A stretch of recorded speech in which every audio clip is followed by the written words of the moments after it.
पूजा संकल्पम ममोपात्त दुरितक्षय द्वारा श्री ललिता परमेश्वरी देवता मुद्दिश्य श्री ललिता परमेश्वरी प्रीत्यर्थम परम गुरु परमेश्वर प्रीत्यर्थम शुभे शोभन मुहूर्ते श्री महाविष्णुराजय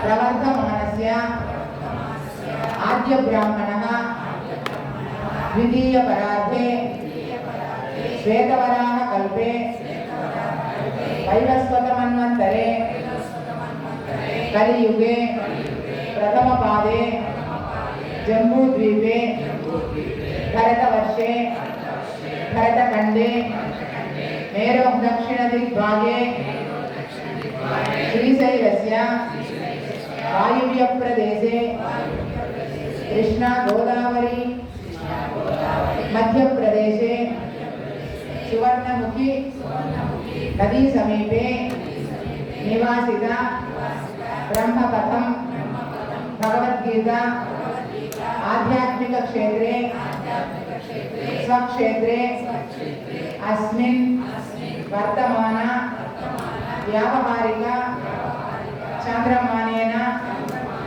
श्री पराभवनाम संवत्सरे उत्तरायणे ग्रीष्म ऋतुवे अधिक ज्येष्ठ मासे कृष्ण पक्षे बुधवारे शुभ नक्षत्रे शुभ योगे शुभ करणे एवं गुण विशेषण विशिष्टायं शुभ तिथौ श्रीमान ब्रह्मपथम भगवद्गीता गोत्रोद्भवस्य भागवत नामधेयस्य अस्माकं सहकुटुम्बानां मनोवांछा फल सिद्ध्यर्थं इष्ट काम्यार्थ सिद्ध्यर्थं सकल कार्य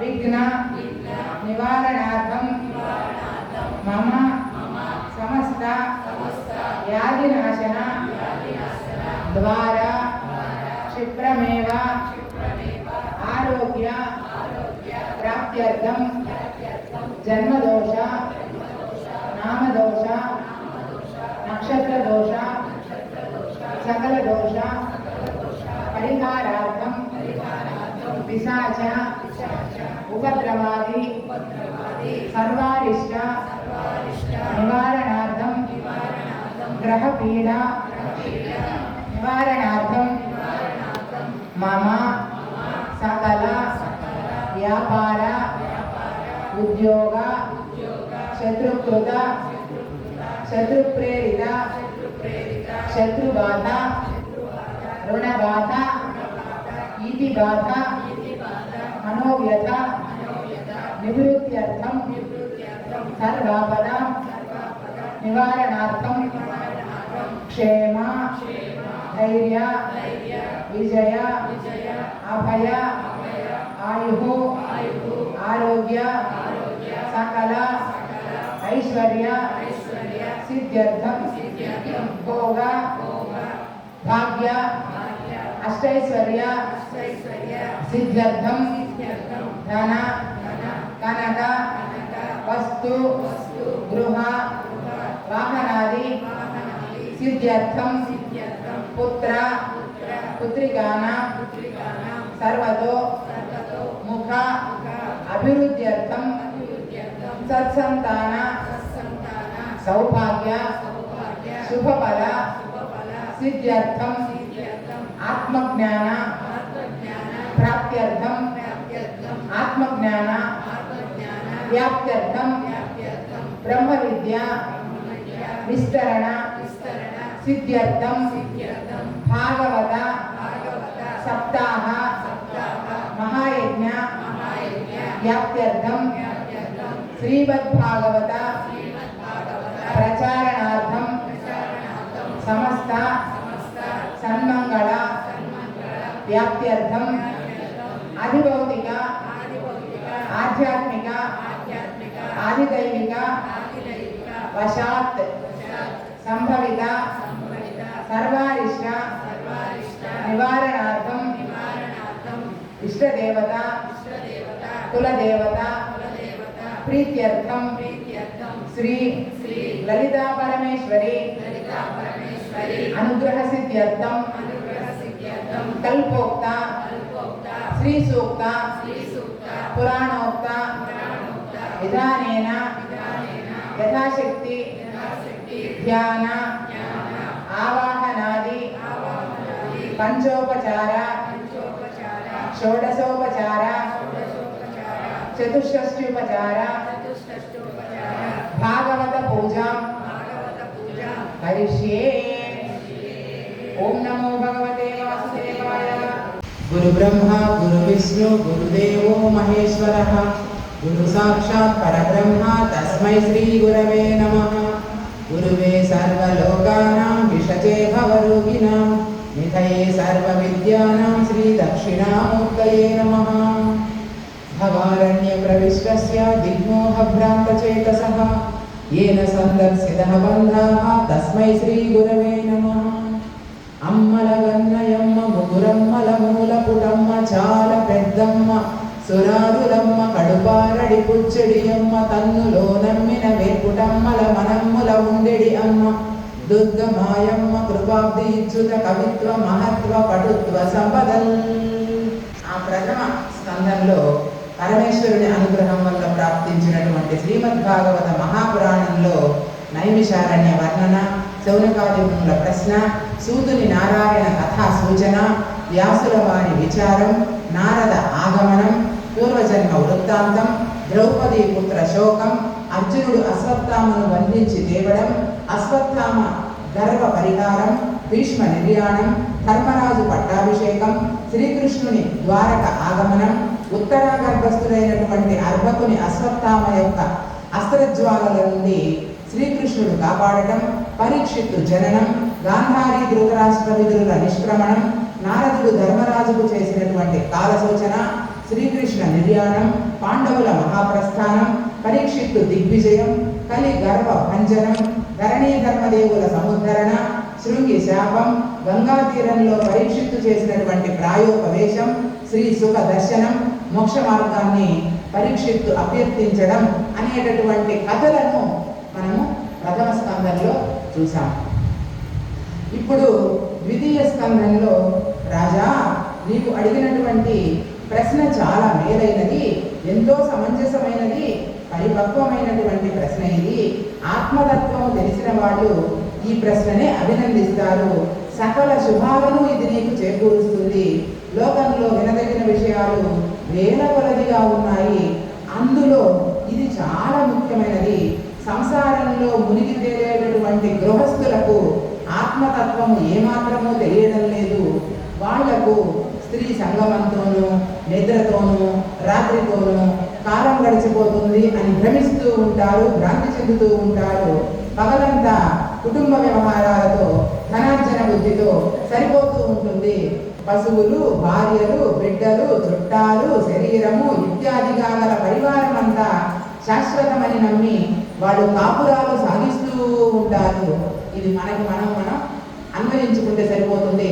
నిజంగా ఇప్పుడు సుఖ మహర్షి కరెక్ట్గా ప్రబోధ గురూపదేశం బోధలో మొదటిగా ఏమి చేస్తూ ఉన్నాడు అంటే, అజ్ఞానపు జీవి, అజ్ఞానపు మానవుడు నా ఇల్లు, నా కుటుంబము, నా సంసారము, ఇదే నా జీవితము, ఇదే నా ప్రపంచము, ఇదే నాకు మోక్షము, ఇదే నాకు ధర్మము అని భావిస్తూ భ్రాంతి చెంది భ్రమేణాహం భ్రమేణత్వం భ్రమేణోపాసకో జనః భ్రమేణీశ్వర భావత్వం భ్రమమూలమిదం జగత్ అన్నట్లుగా ఆ భ్రమతో కూడినటువంటి భావనలో ఉండిపోతూ నాది కాని ఈ లోకంలో, నాకేమీ కాని ఈ ప్రదేశంలో నేను ఎందుకు వచ్చాను, నా పని ఏమిటి అనే విషయాన్ని మరచిపోయి, తనను తాను మరచిపోయి దారి తప్పినటువంటి బాటసారి యాతనా శరీరాన్ని మోసుకొని శతకోటి జన్మలు ఎత్తుతూ పునరపి జననం పునరపి మరణం పునరపి జననే జఠరే ఇహ సంసారే బహుదుస్తారే కృపయా పారే పాహి పురారే అని అన్నట్లుగా జీవుడు జనన మరణ చక్రంలో గమ్యం తెలియని ప్రయాణంలో తిరుగుతూ ఉన్నాడు నాయన అని సుఖ మహర్షి పరీక్షితుకి బోధిస్తూ ఉన్నాడు అన్నమాట. అయినటువంటి విష్ణువే వినడానికి, సేవించడానికి, వర్ణించడానికి, భావించడానికి కూడా అన్ని విధాలా తగినవాడు రాజేంద్ర. ఆత్మానాత్మ వివేకం అనేటటువంటి సాంఖ్యయోగంతో కానీ, కర్మ అనుష్ఠానంతో కానీ చివరి కాలంలో శ్రీహరిని చింతించాలి. మనము ఈ ఆధ్యాత్మిక క్షేత్రంలో నిత్యానిత్య వివేకం, సాధనా సంపదను, సాంఖ్యయోగాన్ని 5-6 సంవత్సరాలుగా చెప్పుకుంటూనే ఉన్నామన్నమాట. రాజేంద్ర మొట్టమొదటి పాఠం చూడండి. ఆత్మానాత్మ వివేకం అనేటటువంటి సాంఖ్య యోగంతో కానీ, ధర్మ అనుష్ఠానంతో కానీ మాత్రమే ముక్తి దొరుకుతుంది. మనం అందరం ఇది ఆచరిస్తా ఉన్నాం కదా. నిత్యానిత్య వివేకము, సాంఖ్యయోగము ఇవి రెండు కలిపి ఒక పాఠంగా చెప్పాడు ఈయన. నిత్యానిత్య వివేకము, సాంఖ్యయోగము. రెండోది ధర్మ అనుష్ఠానము, అంటే కర్తవ్య కర్మ ఆచరణ. ఈ రెండు నిష్టలు లేని మనిషికి ముక్తి కుదరదు. అటువైపు తిరిగి కూడా వాళ్ళు చూడలేరు. ఎన్ని మాట్లాడుకున్నా, ఎన్ని చేసినా నోట్లో చెప్పుకోవడమే తప్ప. ఇప్పుడు సుఖ మహర్షి ఏం చెప్తున్నాడు? ఇలా ఉండాలి నువ్వని చెప్పి, నేను కూడా మా నాన్న దగ్గర ఎలా నేర్చుకున్నాను, ఎలా పెరిగాను అని చెప్తున్నాడు. నా తండ్రి వ్యాస భగవానుడు ద్వాపర యుగంలో వేదంతో సమానమైనటువంటి భాగవతాన్ని నా చేత చదివించాడు. మా నాన్న నా చేత భాగవతాన్ని చదివించాడు. అందువల్ల నాకు ఈ బ్రహ్మ విద్య అబ్బింది, ఈ మోక్ష సిద్ధి కలిగింది. నేను పరబ్రహ్మంలో లగ్నమైనటువంటి చిత్తము కలిగిన వాడినై భగవంతుని అవతార లీలలు నన్ను ఆకర్షించడం వల్ల నేను భాగవతాన్ని పఠించగలిగాను. నీవు పంకజాక్షుని పాదపద్మాలను ఆశ్రయించిన భక్తుడివి. అందువల్ల నీకు భాగవత తత్వాన్ని నేను వివరిస్తాను. గురువులు 7 రకాల గురువులు ఉంటారు. కొంచెం తీరికగా అట్లా కూర్చున్నప్పుడు కవితమ్మని, గీతా విశారదమ్మని, హేమలతమ్మని, ఎల్లయ్య స్వామిని ఎవరైనా అడిగితే మీకు అక్కడ చెబుతారు. ఖచ్చితంగా ఈరోజు గురువులు ఎన్ని రకాలు, ఎవరెవరు ఏ రకాల గురువులు అని మీకు ఒక 5 నిమిషాల్లో వాళ్ళు చెప్పగలరు. అది మీరు అక్కడ వాళ్ళ దగ్గర తెలుసుకోండి. కాబట్టి పరమ గురువులు మాత్రమే మోక్షాన్ని ప్రసాదించగలరు. ఎలాంటి వాళ్ళు అంటే రమణ మహర్షి, సుఖ మహర్షి లాంటి వాళ్ళు. ధారణ ఏ క్రియ నిలుచును ధారణకే రూపమెత్తి ధారణయనగా ధారణ పురుషు మనోమలమే రీతిని హరించు నాకు ఎరిగింపగదే. ధారణ ఎలా నిలుస్తుంది, ధారణ స్వరూపం ఎలాంటిది, ధారణ అంటే ఏమి, జీవుని చిత్తంలో ఉన్నటువంటి మాలిన్యాలను ఎలా పరిహరిస్తుంది. ఇక్కడ ఇంకొక కీ పాయింట్. నేను అనే స్ఫురణ చిత్తము చాంతాడులాగా పనివేసుకుని ఉంటుందని మనం చెప్పుకున్నాం కదమ్మా. ఆ పాయింట్ అన్నమాట. జీవుని యొక్క చిత్త మాలిన్యాన్ని, అంటే జీవుడు చిత్తము చేంతాడులాగా పనివేసుకుని ఉంటుంది కనుక స్ఫురణ సంచి. అందుకని ఆ స్ఫురణ యొక్క సంచిలోని మాలిన్యాలను ఎలా ధరింపజేస్తాడు అనేటటువంటి విషయం అన్నమాట. రాజు చెప్పినటువంటి మాటలు విని అవధూతల్లో మేటి అయినటువంటి శుభయోగి ఇలా పలుకుతాడనమాట. పండితుడైనటువంటి వాడు శ్వాసవాయువులను అరికట్టి సంసారతోడి సంఘాన్ని త్యజించాలి. ఎందుకు? ధారణ ఎలా నిలుస్తుంది అని వెంటనే ప్రశ్నించినటువంటి పరీక్షిత్ మహారాజుకి సుఖ మహర్షి, నువ్వు సంసారముతోడి సంఘాన్ని త్యజించాలి. మళ్ళీ మీరు సంసారం అంటే గిన్నెలు, చెంబులు, వంటగది, కుటుంబము గుర్తు రాకూడదు. నాకు ఉన్నటువంటి సంసారం చాలా ఉన్నది. అది అశ్వత్థ రూప సంసారము. ఊర్ధ్వమూలమద శాఖం అశ్వత్థం ప్రాహురవ్యయం ఛందాంసి యస్య వర్ణాని యస్తం వేద స వేదవిత్. అశ్వత్థ రూప సంసార మహావటవృక్షం అనేటటువంటి దాంట్లో ఊడలు, వేర్లు పైకి, ఆడలు కొమ్మలు కిందకు ఉన్నాయి. ఊడలు ఊడలుగా పెరిగిపోయి ఉన్నాయి. శతకోటి జన్మలు ఎత్తడానికి సిద్ధంగా నువ్వు ఏర్పాటు చేసుకున్నటువంటి కర్మ సంచి నీ దగ్గర ఉన్నది. అందుకని ఆ సంచిని నువ్వు వీడాలి. సత్తుతోటి సంసారము చేయాలి కానీ సంచితోటి సంసారము పనికిరాదు. ఇంద్రియాలను జయించాలి. ఆపై బుద్ధి బలంతో మనసును విష్ణుదేవుని వాసుదేవుని విశాలమైనటువంటి రూపం అంది. అంటే మళ్ళీ ఇక్కడ రూపం అన్నారు. ఏ రూపం? విశాల రూపం అంటే ఏదైతే అంతటా అవనిలో నీరులో అగ్నిహోత్రంబులో మారుతమందు వ్యోమంబులోను సురులలో నరులలో గిరులలో చెరులలో హరులలో కరులలో తరులలోను ఊళ్ళలో గూళ్ళలో రాళ్లలో రోళ్లలో లేళ్లలో కోళ్లలో తేళ్లలోను గోడ్లలో గుడ్లలో వడ్లలో బుడ్లలో చీమలో దోమలో పాములోను ఏకమై ఉండు ఏ బాధ లేకయుండు అట్టి వస్తువు కైవల్యాత్మ అనగబడును. అది కైవల్యం. ఆ కైవల్యము మీద మన దృష్టి అనేది చాలా స్పష్టంగా అవగాహనకు అయి ఉండాలి. విషయ భోగాలను చింతించకూడదు. అలా చింతించి గడిపే వారికి యమభటుల కథల దెబ్బలు తప్పవు. అతడు యమపురం ద్వారా వైతరిణి నదిలోకి అగ్నిజ్వాలలో పడి మరమర మాడిపోతాడు. వైతరిణి నది గురించి ఒక రోజంతా నేను క్లాస్ చెప్పుకున్నాను.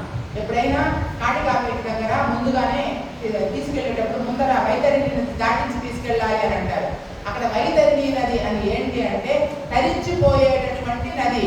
అది ఎప్పుడు ధరిస్తాము అంటే నీ లోపల ఉండేటటువంటి సర్వ మాలిన్యాల మానస సరోవరంలో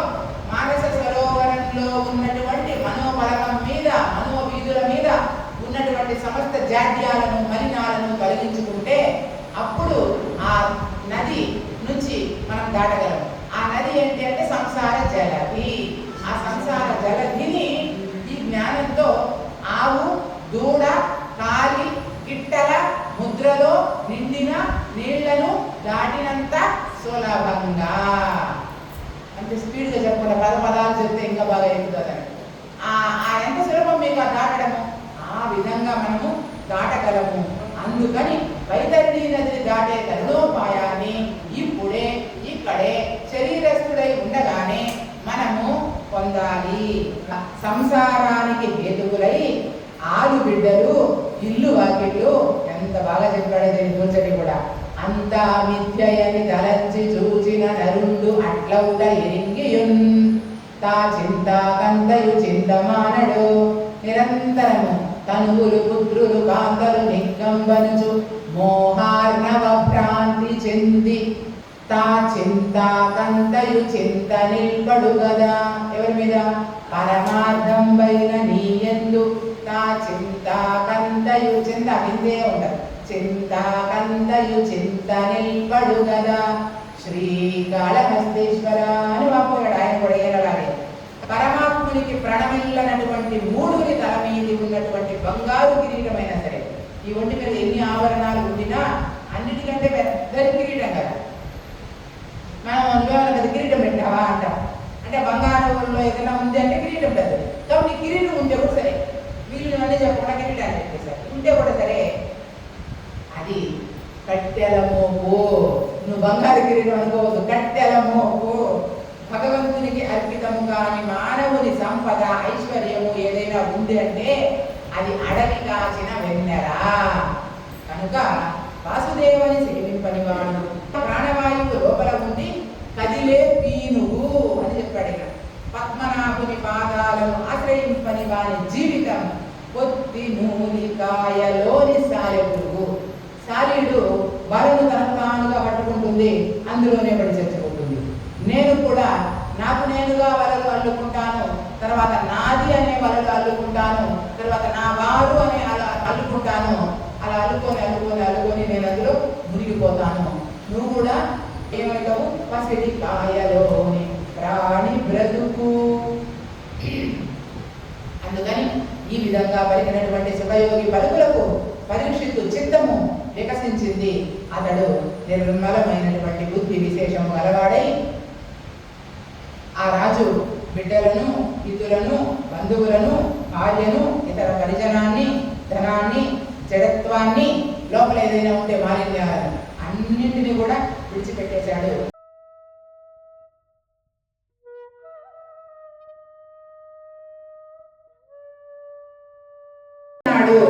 అవ్యయుడైనటువంటి ఆ దేవుడు అనేక శక్తులు కలిగిన వాడు. అతడు మొదట ఏ శక్తుల సాయంతో బ్రహ్మ, ఇంద్రుడు మొదలైనటువంటి రూపాలను దాల్చి వినోదిస్తూ ఉన్నాడు. ఆయన సత్వరజస్తమస్సులనే ప్రకృతికి సంబంధించినటువంటి గుణాలను ఎలా అధిగమించిన వాడవుతాడు, ఈ సృష్టి స్థితి లయలు ఎలా జరుగుతూ ఉన్నాయి, ఏకమే భగవంతుడు కదా, ఇన్ని రూపాలుగా ఎలా తయారయ్యాయి, అసలు భగవంతుడు అనేవాడు ఎలా ఉంటాడు, ఎట్లా ప్రవర్తిస్తూ ఉంటాడు గుర్తుపెట్టుకోండి. స్థిత ప్రజ్ఞస్య భాష సమాధిస్తస్య కేశవ స్థితదీహీయం ప్రభాషేత కిం ఆసీత వ్రజేత కిం. భగవద్గీత అన్వయం, అక్కడ సూత్రము ఇక్కడ వివరణ. మనకు 53వ శ్లోకం 2వ అధ్యాయంలో గురూపదేశం బోధ పూర్తయిపోయిన తర్వాత అర్జునుడు తిరిగి ప్రశ్న వేసేటటువంటి సందర్భం. దానికి తిరిగి భగవానుడు ప్రజహాదీయతారామాన్ సర్వాన్ పాదమనోగతాన్ ఆత్మన్యేవ ఆత్మనాతుష్టః స్థిత ప్రజ్ఞస్తదోచ్యతే అని చెప్తాడు. మొత్తాన్ని ఇంద్రియ విషయాలన్నింటినీ చెప్పి తస్మాద్యస్య మహాబాహో నిగృహీతాని సర్వశః ఇంద్రియాణి ఇంద్రియాదేభ్యః తస్య ప్రజ్ఞా ప్రతిష్ఠిత. అలా సమస్త ఇంద్రియాలను విడిచిపెట్టిన వాడు సుప్రతిష్ఠుడైనటువంటి స్థిత ప్రజ్ఞుడు అవుతాడు అని చెప్పి అక్కడ చెప్పినటువంటి జవాబుని ఈ ప్రశ్న ఇక్కడ కూడా భగవంతుడు చెప్పబోతూ ఉన్నాడు. పరీక్షిత్ మహారాజు ఆ విధంగా అడిగేసరికి మౌనం వహించకుండా తగినటువంటి సమాధానాన్ని చెప్పాలి అనే కుతూహలంతో ఉత్తమ గుణ సంపన్నుడైనటువంటి శుకుడు తన మనసులో భగవంతుణ్ణి ఇలా ప్రార్థించాడు. ప్రకృతి కంటే జీవుని కంటే భిన్నుడై శ్రేష్ఠుడై అంతటికి అధిపతి అయి గొప్ప మహిమలు గలవాడై సృష్టి స్థితి సంహారాలనే క్రీడ ఆట ఛాయ నీడ విముక్తుల శక్తులు గలవాడై అందరికీ అంతరాత్మగా అంతర్యామిగా వెలుగొందుతూ ఉన్నాడు. బ్రహ్మ మొదలైనటువంటి దేవాది దేవతలు కూడా అందుకో జారనటువంటి వాళ్ళు కూడా తెలియలేనటువంటి దుస్తరమైనటువంటి పదమిది. అటువంటి శ్రీహరికి తత్వప్రాప్తి మీద నాకు అభిలాష ఉండడం వల్ల ఆ తత్వాన్ని నేను మీకు తెలియజేస్తూ ఉన్నాను. నేను ఎవరిని అంటే ఆ శ్రీహరి పాద శరణాగతుణ్ణి, అంతేగాని నేను ప్రత్యేకమైనటువంటి వాడిని కాదు. కనుక ఆ శ్రీహరి పాదాలకు ప్రణమిల్లుతూ నేను నాకు కూడా ఆ తత్వప్రాప్తి మీద అభిలాష ఉంది కనుక నేను దానిని నీకు తెలియజేస్తూ ఉన్నాను. ఆయన ఏ పరమేశ్వరుణ్ణి ఉద్దేశించి చేసేటటువంటి ప్రణామం, ప్రణామం అంటే నమస్కారం, తద్విధి ప్రణిపాదేన పరిప్రశ్నేన సేవయ ఉపదేశంతి తే జ్ఞానం జ్ఞానినో తత్వదర్శిన. భగవద్గీత అన్వయం. ప్రణామము పూజ, పునర్జన్మ లేనటువంటి పూజ. జపం, జకారో జన్మ విచ్ఛేద, బకారో పాప నాశన. జన్మ పాపాన్ని నశింపజేసేది జపం, పునర్జన్మ లేకుండా చేసేది పూజ.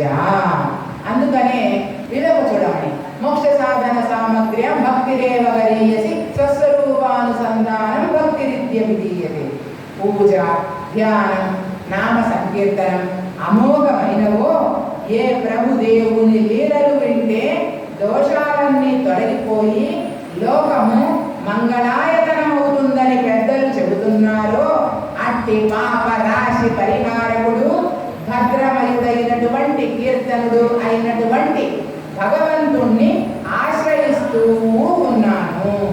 హరే రామ హరే రామ హరే హరే హరే కృష్ణ కృష్ణ కృష్ణ హరే హరే హరే రామ రామ రామ హరే హరే హరే కృష్ణ కృష్ణ కృష్ణ హరే హరే హరే రామ రామ హరే హరే హరే కృష్ణ కృష్ణ కృష్ణ హరే హరే హరే రామ రామ రామ హరే హరే హరే కృష్ణ కృష్ణ హరే కృష్ణ కృష్ణ కృష్ణ హరే హరే.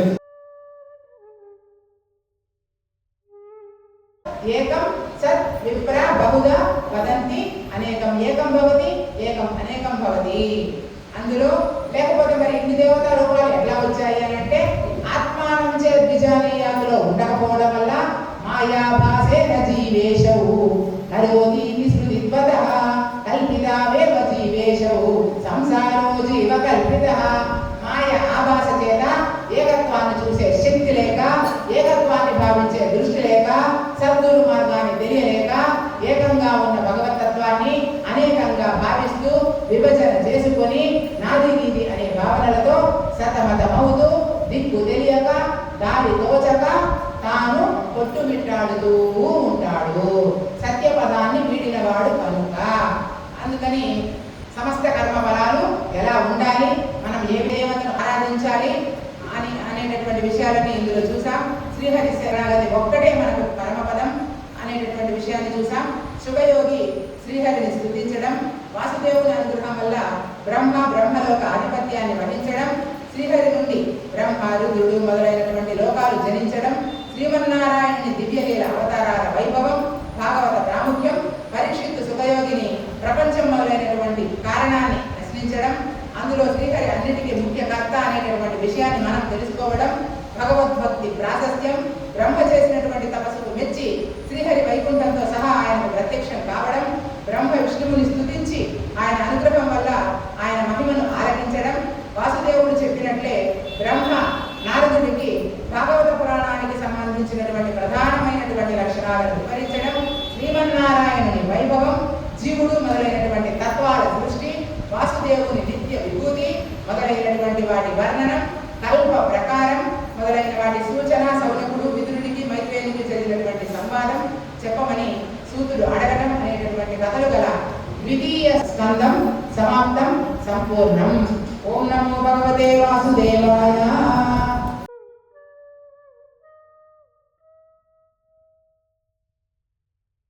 శుభకరము అశుభకరము అంటే శుభము అంటే మంచి, అశుభము అంటే చెడు అని కాదు. శుభము అంటే జ్ఞానము, అశుభము అంటే జ్ఞానము లేకుండా ఉండడము. కనుక ఆ అశుభకరాలైనటువంటి పనులు అనేటటువంటి కార్చిచ్చు మంటల్లో ఎక్కువగా దహింపబడుతూ ఉన్నటువంటి ప్రాణులందరూ పూర్తిగా బయటపడలేక ఎడతెగని సంసార బంధాలలో బంధింపబడిన వారై ఉంటారు. ఎంతో కాలం ఇలా గడిచిపోతూ ఉంటుంది. సకల దేవతల అనుగ్రహం వల్ల, అనేక జన్మలలో ఏర్పడినటువంటి పరిచయాల వల్ల. మీకు ఇప్పుడు పరిచయం ఉండే వాళ్ళందరూ కూడా మీరు దేహాన్ని విడిచినా కూడా మీకు ఒకవేళ జ్ఞానం ఉంటే, ఈ ఇప్పుడు పరిచయం అయి ఉండే వాళ్ళు మీకు దేహం లేకపోయినా వచ్చి మీ దగ్గర జ్ఞానం పొందుతారు. అక్కడ ఉంటాయి కాబట్టి, ఓహో ఇదేదో కవితము లాగుంటే, ఎవరు లక్ష్మణం లాగుంటే, అప్పుడు నువ్వు బ్రహ్మపద భగవద్గీత ఆధ్యాత్మిక క్షేత్రంలో బ్రహ్మ విద్య నేర్చుకున్నావు, నువ్వు అప్పుడు పోయి నేర్చుకోమంటే నేను పట్టించుకోలేదు, నాకు ఇప్పుడు చెప్పు అని పిలుస్తుంది అన్నమాట. అందుకని ఆ సకల దేవతల అనుగ్రహం వల్ల, అనేక జన్మలలో ఏర్పడినటువంటి పరిచయం వల్ల ప్రాప్తించినటువంటి దీర్ఘమైనటువంటి సమాధి యోగము యొక్క తపోనిష్టతో ఒంటరి ప్రదేశాలలో యోగీశ్వరుడు ధైర్యంతో ఉండి అరక్షరం కూడా ఏమరపాటు లేకుండా ఏమో ఆరక్షరంలో వచ్చేసి మనం ముక్తి వదులుకోకూడదు అవకాశాన్ని. ఏ మహానుభావుని దర్శిస్తారో అటువంటి దివ్య పురుష రత్నమైనటువంటి దేవాదిదేవ, నీవు నా గృహంలో జన్మించావు. ఓ పరమ పురుష మహాత్మా, ప్రకృతికి సంబంధించని బలంతో కూడిన 4 బాహువుల గలవి మొదలైనటువంటి నీ అవతారాలు నీకు తగినవిగా అలరాడుతూ ఉన్నాయి కదా. ఓ శ్రీహరి, అనవరతము నిన్ను ఆశ్రయించే ఆర్తజన రక్షణ కోసం అంగీకారంతో నీవు ధరించేటటువంటి మానవ రూపాలు నీకెప్పుడు అనుగుణమైనటువంటి రూపాలే కదా. మరి గొప్ప తత్వాల నిజస్వరూపాన్ని గురించినటువంటి జ్ఞానం కోసం పండితులు ప్రయత్నపూర్వకంగా నమస్కరించే పాదపీఠం గల నిన్ను స్తుతించడానికి నిరంతరం వాళ్ళు ఆలోచిస్తూ ఉంటారు. మరి నిన్ను గురించి వివరించే భాగ్యం ఎవరికి ఉన్నది, ఎవరి వల్ల అవుతుంది, ఎవరికి శక్యం అవుతుంది? మరి భక్త వరద అపారమైనటువంటి షడ్గుణాలైన జ్ఞాన బల ఐశ్వర్య వీర్య తేజ శక్తులకు నీవు కారణభూతులు కదా, పరమేశ్వరుడు కదా. ప్రకృతి, పురుషుడు, మహతత్వం, అహంకారతత్వం, పంచ తన్మాత్రలు నీవే. వీటిని శోభింపజేయడానికి కారణమైనటువంటి కాలస్వరూపం కూడా నీవే. అంతేకాదు, ఈ అన్నింటికీ కూడా నీవు ప్రసిద్ధమైనటువంటి పట్టుగొమ్మవు కదా. ప్రపంచమే నీ స్వరూపము, నీవే జ్ఞాన స్వరూపుడవు, పొట్టలో సర్వ ప్రపంచాన్ని ఉంచుకున్న సర్వజ్ఞుడవు, స్వతంత్రమైనటువంటి శక్తితో కూడిన వాడవు, సర్వ సాక్షివి. అటువంటి నీవు కపిలుడు అనే పేరుతో ప్రకాశిస్తున్నావు. ఓ మహానుభావ, నీకు నేను నమస్కరిస్తూ ఉన్నాను. ఎవరు? కపిల మహర్షి అవతారం, కపిల జననం అయిపోయింది. నీవు నాకు కొడుకుగా పుట్టడం వల్ల నేను దేవ ఋషి పితృ రుణాల నుండి విముక్తి పొందుతున్నాను. దేవ ఋషి పితృ రుణాల నుండి విముక్తి పొందుతున్నాను. సకల ప్రాణులను సమానంగా చూస్తూ ప్రశాంత స్వభావం అలలు లేనటువంటి సముద్రం వలె చాంచల్య రహితుడై సమస్త ప్రపంచాన్ని వాసుదేవమయంగా మనం ఏర్పాటు చేసుకోవాల్సినటువంటి లక్షణాలు అన్నమాట. సమస్త ప్రపంచాన్ని వాసుదేవమయంగా భావిస్తూ భక్తి యోగంతో విష్ణు భక్తులు పొందే ఆ పరమ పదాన్ని అందుకున్నాడు. ఓం నమో భగవతే వాసుదేవాయ. కర్తముడు కపిల మహర్షికి జన్మనిచ్చినందుకు అట్లా ఉండాలి. జన్మ అంటే అట్లా ఉండాలి. తండ్రి అంటే బిడ్డలంటే అట్లా ఉండాలి. బిడ్డ తల్లికి ఇచ్చినా తల్లి బిడ్డకి ఇచ్చినా సరే ఒకరు ఇంకొకరికి ఆ మార్గాన్ని తెలియజేసే వారుగా ఉండాలి. అలా లేనివన్నీ కూడా అక్రమమైనటువంటి సంతానమే. మనం వేరే రకంగా అర్థం చేసుకుంటాం. అక్రమం అంటే ఏదో శరీర బంధాలకు సంబంధించి అలా కాదు. క్రమముక్తి క్రమ సంతానము అంటే క్రమ పద్ధతిలో మనకు ముక్తి మార్గాన్ని చూపించేటటువంటి విధానము. అక్రమ సంతానము అంటే దారి తప్పి అజ్ఞాన మార్గంలో నడిచే వాళ్ళుగా ఉండడము. ఓ నిష్కరంగమైన తపస్సు నిధి వంటి వాడా కపిలముని, నిన్ను నేను శరణు వేడుతున్నాను, నన్ను కాపాడు అని దేవహూతి వినయంగా స్తుతించి కపిలుని ప్రార్థిస్తుంది.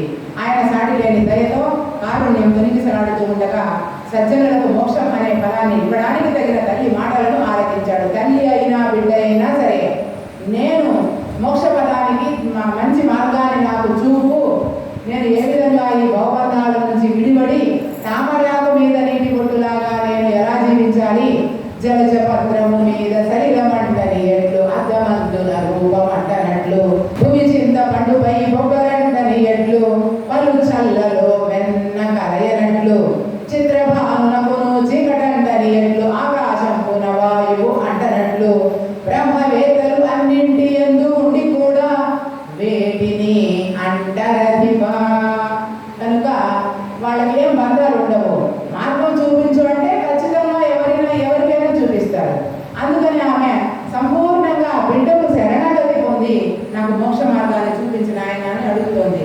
తల్లి మాటలు విని కపిలముని మందహాస సుందర వదనారవిందుడై మనసులో సంతోషం అతిశయించగా పరమశాంతుడై తన కన్న తల్లితో ఇలా అంటాడు. అమ్మా, గొప్పదైనటువంటి సంసార బంధానికి మోక్షానికి మానవుని మనస్సే కారణం. విషయ సంగి అయిన విరుబంధకారి, నిర్విషయమైన ముక్తి విభవకారి.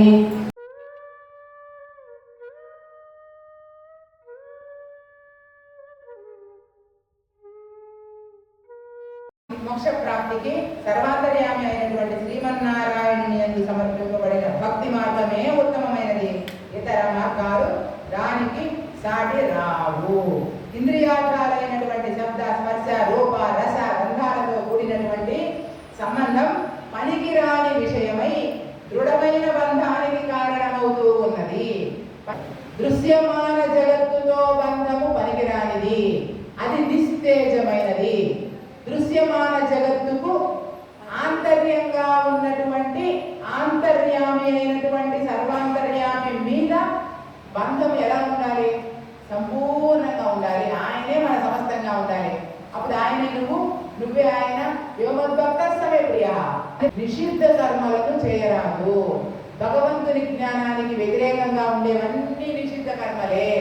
ఆ నిషిద్ధ కర్మలను చేసి అంతా ఈశ్వరార్థమని చెప్పే వాళ్ళకి వేల కోట్ల పాపాలు రెట్టింపై పాపపు రాసి చేరిపోతుందంట అని నేను చెప్పడం లేదు.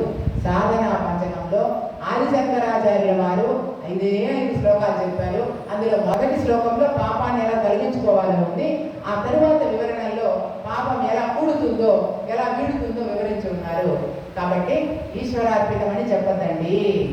ఏదైతే అది చేసేసి దానిని ఈశ్వరార్పితం అనద్దండి. భాగవత యజ్ఞం చేసి భాగవత జ్ఞానాన్ని పొంది దాన్ని చెప్పి నేను చెప్పలేదు, ఇది ఈశ్వరార్పితం, ఈశ్వరుడు నా చేత చెప్పించాడు అని భాగవత యజ్ఞాన్ని భగవద్గీత యజ్ఞాన్ని భగవంతుని కార్యాన్ని చేసి మాత్రమే ఈశ్వరార్పణం చెయ్యాలే కానీ నువ్వు అన్ని చేసి వాటిని భగవంతుడు నాతో అలా చేయించేశాడు అవన్నీ కాదు.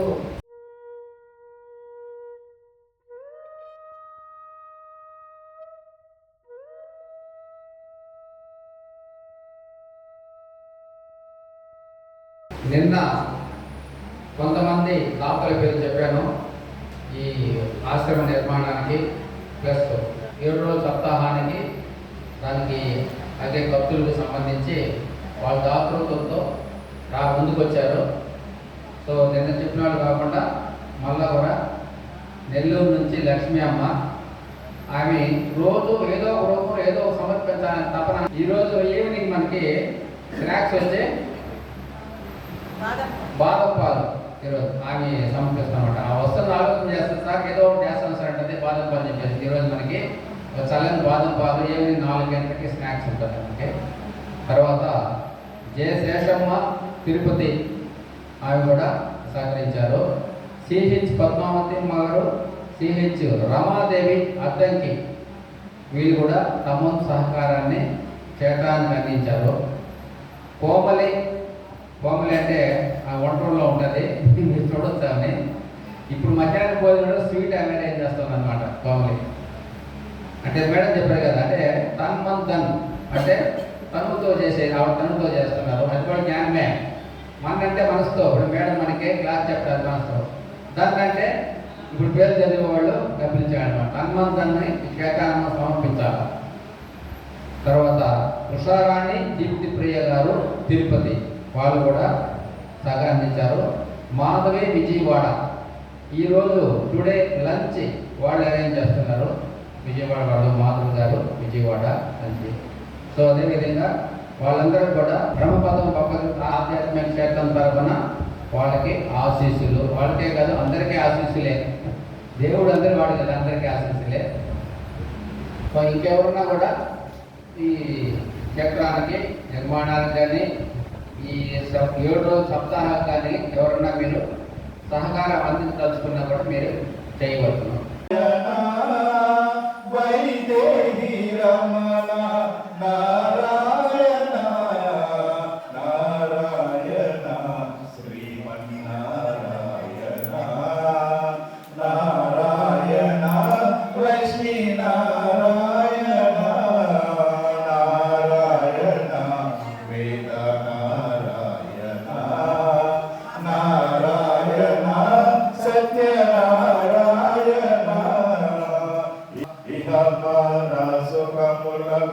నారాయణ ఈ రీతి బాధలకు నారాయణ భవబంధముల నుండి నారాయణ భవబంధముల నుండి నారాయణ బంధముక్తిని చేరు నారాయణ నారాయణ శ్రీమన్నారాయణ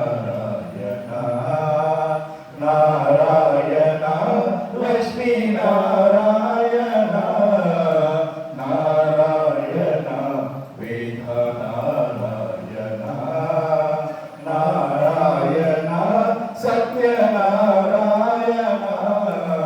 నారాయణ శ్రీమన్నారాయణ ప్రభుత్వ పిల్లకారా నిన్నటి ముద్దులారా ప్రభుత్వ పిల్లకారా నిన్నటి ముద్దులారా కౌశల రామారా కౌశల్య రామారా కౌశల రామారా కౌశల్య రామారా ముగ్గన చొక్కా పెట్టి నీ కనులకు కాటుక పెట్టి ముగ్గన చొక్కా పెట్టి నీ కనులకు కాటుక పెట్టి నా మనసును మాలక చేసి నీ మెడలో వేసెదరారా నా మనసును మాలక చేసి నీ మెడలో వేసెదరారా కౌశల రామారా కౌశల్య రామారా కౌశల రామారా కౌశల్య రామారా కౌశల రామారా కౌశల్య రామారా కౌశల రామారా కౌశల్య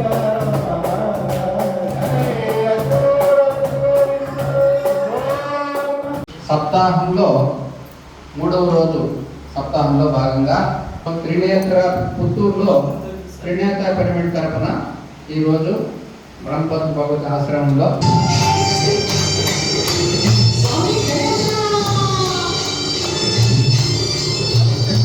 Yes.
वासुदेवाय ओम नमः शिवाय ओम नमो नारायणाय ओम नमो भगवते वासुदेवाय ओम नमो भगवते वासुदेवाय ओम नमः शिवाय ओम नमो नारायणाय ओम नमो भगवते वासुदेवाय ओम नमः शिवाय ओम नमो नारायणाय ओम नमो भगवते क्लाप्स కొట్టండి అందరూ ओम नमः शिवाय